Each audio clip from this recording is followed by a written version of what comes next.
Dynamic Success the Junior College. Enter to win. Masters in MPC and BPC.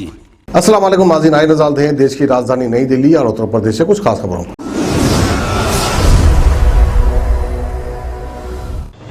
Corona की दूसरी लहर के दौरान दिल्ली सरकार ने राजधानी के लिए जितनी ऑक्सीजन की मांग की थी उतने की जरूरत नहीं थी। दिल्ली सरकार ने ऑक्सीजन की मांग बढ़ा चढ़ाकर की थी, ये कहना है सुप्रीम कोर्ट से बनाई गई ऑक्सीजन ऑडिट कमेटी की रिपोर्ट का। बताया जा रहा है कि सुप्रीम कोर्ट ने यह ऑडिट कमेटी पिछले महीने कैलकुलेशन की थी। इस कमेटी ने अपनी रिपोर्ट में पाया कि दिल्ली सरकार ने कोरोना की दूसरी लहर के दौरान 4 गुना ज्यादा ऑक्सीजन की मांग की है। ऑडिट कमेटी की रिपोर्ट सामने आने के बाद बीजेपी लगातार मुख्यमंत्री अरविंद केजरीवाल पर निशाना साध रही है। पूर्व क्रिकेटर और गौतम गंभीर ने भी ट्वीट करते हुए कहा है कि अगर अरविंद केजरीवाल में शर्म बची है तो अभी एक प्रेस कॉन्फ्रेंस करिए और देश में कोरोना की दूसरी लहर के दौरान 4 गुना ऑक्सीजन की मांग करने के लिए माफी मांगिए। आपको बता दें कि अप्रैल और मई के महीने में दिल्ली के कई हॉस्पिटल्स में ऑक्सीजन की कमी हो गई थी और हॉस्पिटल्स में तो गंभीर पेशेंट्स की ऑक्सीजन की कमी के चलते मौत हो गई थी। इसके चलते केजरीवाल सरकार और केंद्र के बीच युद्ध छिड़ गया था। उस वक्त दिल्ली हाई कोर्ट के दखल पर केंद्र सरकार ने दिल्ली के ऑक्सीजन आवंटन की मात्रा बढ़ाई थी और दिल्ली की ज्यादा मांग की वजह से 12 दूसरे राज्यों को ऑक्सीजन की भारी कमी झेलनी पड़ी थी, क्योंकि उनकी जरूरत का ऑक्सीजन दिल्ली को दिया जा रहा था। तो वहीं टास्क फोर्स का कहना है कि 29 अप्रैल से 10 मई के बीच दिल्ली में ऑक्सीजन की खपत को लेकर कई हॉस्पिटल्स ने रिपोर्टिंग में बड़ी गलतियां की थी, जिसे सही करना पड़ा। कृषि कानूनों के विरोध में बीते 7 महीने से बड़ी संख्या में किसान दिल्ली के कई बॉर्डर पर प्रोटेस्ट कर रहे हैं, लेकिन इसका अब तक कोई सॉल्यूशन नहीं निकला है।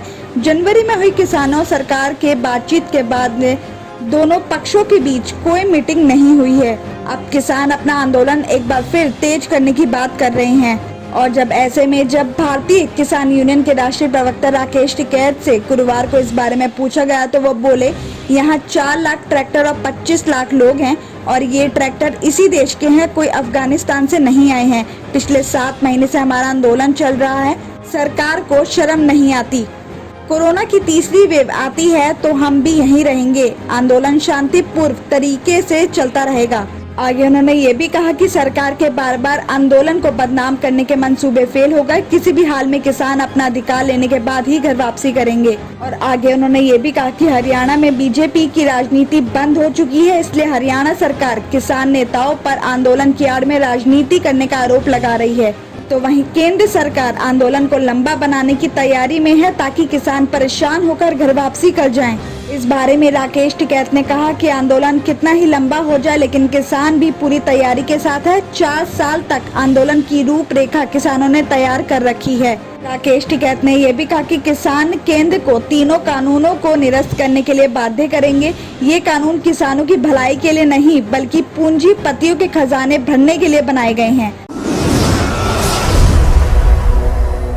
उत्तरी दिल्ली के सराय रोहिला इलाके में बृहस्पतिवार रात एक बेकाबू क्लस्टर बस 2 राहगीरों को कुचलने के बाद ट्रैफिक पुलिस बूथ के अंदर जा घुसी। हादसे में एक राहगीर की मौत हो गई जबकि 3 पुलिस कर्मियों के साथ 4 लोग भी जख्मी हो गए, जिसके बाद सभी को पास के हॉस्पिटल में एडमिट कराया गया है, जहां 2 की हालत काफी ज्यादा नाजुक बताई जा रही है। तो वहीं फिलहाल मृतक शख्स की पहचान नहीं हो पाई है, पुलिस उसकी पहचान करने की कोशिश भी कर रही है। बताया जा रहा है कि इस हादसे के बाद क्लस्टर बस का ड्राइवर मौके पर बस छोड़कर फरार हो गया। सराय मोहल्ला थाना पुलिस ने बस को कब्जे में लेकर मामला दर्ज कर लिया है। पुलिस आरोपी की तलाश कर रही है। कुछ लोगों ने यह भी दावा किया कि बस के ब्रेक फेल होने की वजह से यह हादसा हुआ है। पुलिस बस का मैकेनिकल इंस्पेक्शन करवाने की तैयारी कर रही है और आसपास लगे सीसीटीवी कैमरों की मदद से मामले की जांच की जा रही है। इस हादसे में पुलिस अधिकारियों ने बताया कि सराय रोहिला इलाके में कमल टी पॉइंट के पास ये हादसा हुआ है। डीटीसी के एक क्लस्टर बस देशबंधु गुप्ता की रोड की तरफ से आ रही थी। बस में ड्राइवर और दूसरे स्टाफ के अलावा 5 से 6 सवारियां भी मौजूद थी और अचानक कमल टी पॉइंट के पास ये बस बेकाबू हो गई थी, जिसके बाद ये हादसा हुआ।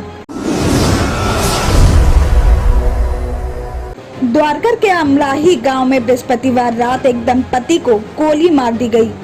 और उस घायल दंपति को पास के हॉस्पिटल में एडमिट करवाया गया, जहां पति की मृत घोषित कर दिया गया, जबकि उस पत्नी की हालत काफी ज्यादा नाजुक बताई जा रही है। मृतक शख्स की पहचान गोपालपुर गांव सोनीपत हरियाणा का रहने वाला विनय दहिया बताया जा रहा है, जबकि उसकी पत्नी की पहचान किरण दहिया बताई गई है। इस बात की खबर मिलते ही पुलिस मौके पर पहुंची और घायल दंपति को पास के हॉस्पिटल में एडमिट करवाया।